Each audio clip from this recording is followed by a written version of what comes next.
So I talked before about the nuance of this. It is extraordinarily important that we acknowledge and recognize that there's limitations to this study. There are. And what I love about it is they acknowledge it, like any good scientific research paper will. Okay. This is an indicator, not a predictor. It's correlative to mortality. It's not causative to mortality. And it doesn't directly measure things that are correlated to your mortality and causative of your mortality, like your VO2 max and your cardiovascular endurance. It doesn't account for things like cancer risk. You can score well and still get sick and die. You can score poorly and still live long. Okay, that's an important, significant limitation of the study, right?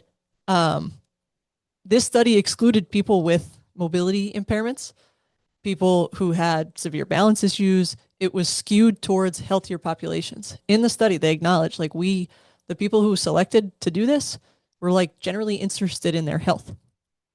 So like already there was a selection bias of the people who walked through the door who were like, yeah, I'd like to participate in a longevity study. You're probably not getting um, like a chronic smoker to walk through that door.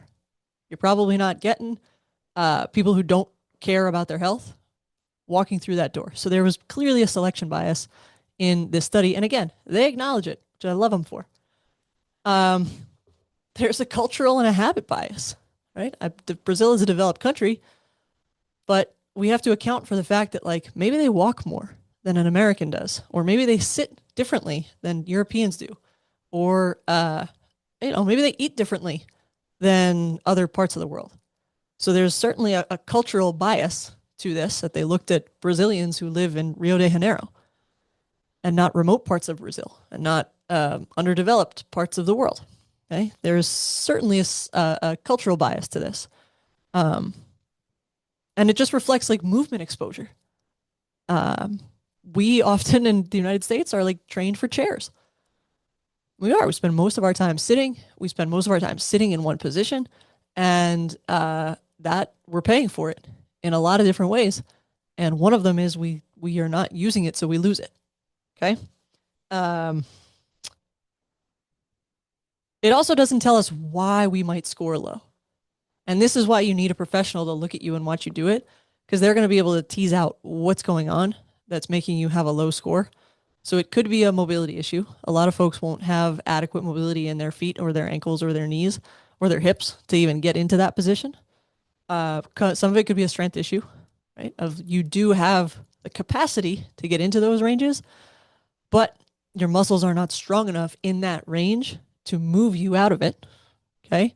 It could be coordination where your brain wants your muscles to move, but there's some disconnect between your nerves, your brain sending the signal and your muscles receiving the signal. Okay. It could be a balance issue. If folks have had, uh, if there's like a vertigo involved or chronically sprained ankles that lack the inherent stability to keep us upright and keep us locked in.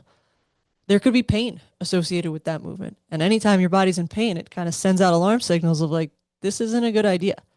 And sometimes that pain is correlated with damage, and sometimes it's not.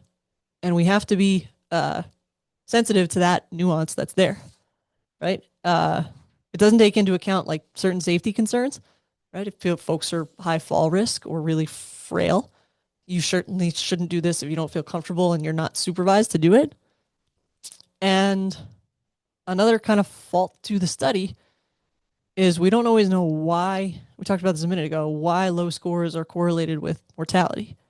It could be sedentary behavior throughout a person's lifetime.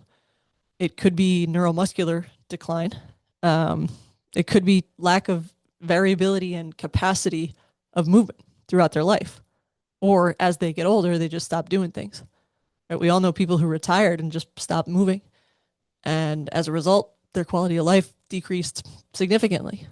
So we don't know the exact mechanism for why a lower score correlates to higher cardiovascular risk. Um, and then this is one tool.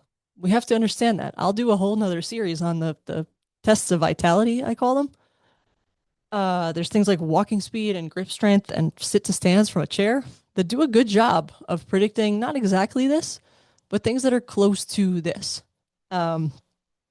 So it doesn't always mean what you think it means. It's not as hyped up as it has to be. And it's an awesome test. I'm telling you, every person who has walked in my door has done this test in some capacity or has been asked to do this test in some capacity with the rationale that I just went through.